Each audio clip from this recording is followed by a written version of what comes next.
Bismillahirrahmanirrahim. Assalamualaikum warahmatullahi wabarakatuh. Selamat sore dan salam sejahtera untuk semua. Alhamdulillah sore ini media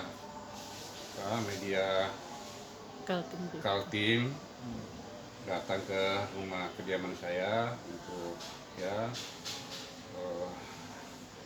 meminta penjelasan tentang pemandangan umum praksi mengenai KUA dan PPAS.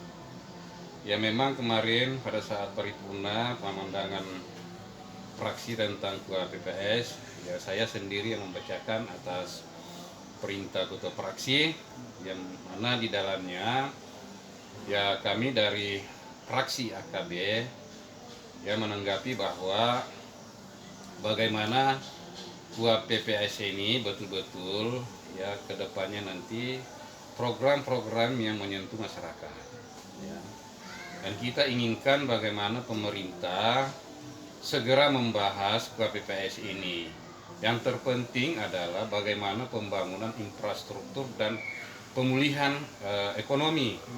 Itu yang kita berikan masukan kepada pemerintah agar supaya bagaimana 2022 itu di prioritas itu pembangunan infrastruktur dan pemulihan ekonomi dengan adanya ya pandemi COVID-19 yang berkelanjutan ini. Sampai sekarang kita tidak tahu kapan berakhirnya pandemi ini. Makanya di dalam KUA PPAS ini kemarin salah satu teman kita dari fraksi PDI itu meminta PPAS-nya. Tapi sampai hari ini saya tidak tahu apakah sudah dapat atau belum. Yang terpenting adalah bagaimana pemerintah segera menyerahkan PPAS itu supaya kami juga bisa mempelajari.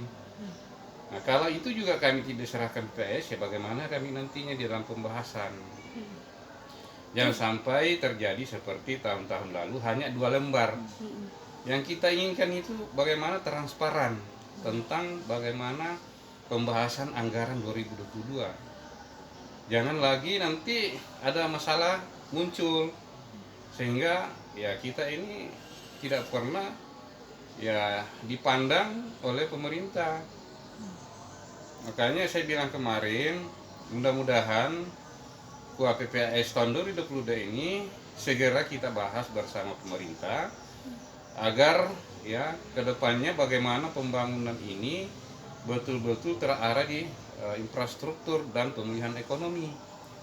Kasihan sekarang masyarakat ini ya dengan adanya pandemi COVID-19 ini tidak tahu ujungnya kapan berakhir.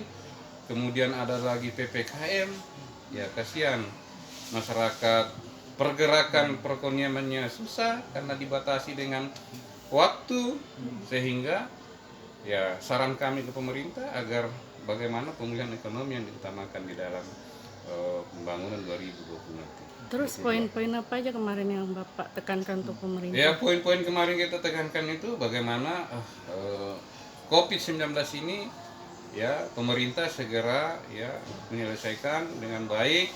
Kemudian kalau bisa ya pemulihan ekonomi ya termasuk bagaimana dengan pedagang-pedagang kecil ini bisa mendapat suatu bantuan untuk bisa berkelanjutan kehidupannya. Dengan adanya pandemi ini kan kita tidak tahu seperti apa ya berakhirnya.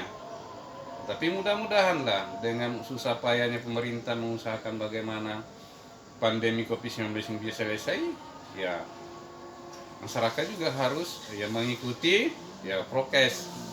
Bagaimana prokes ini juga selalu masyarakat bisa mengikuti agar pandemi ini bisa selesai dengan baik. Harapan Bapak sendiri? Harapan saya sendiri mudah-mudahan di dalam pembahasan anggaran 2020 nanti betul-betul apa yang kami sarankan dari fraksi AKB itu bisa diwujudkan oleh pemerintah mengenai pemulihan ekonomi. Oke.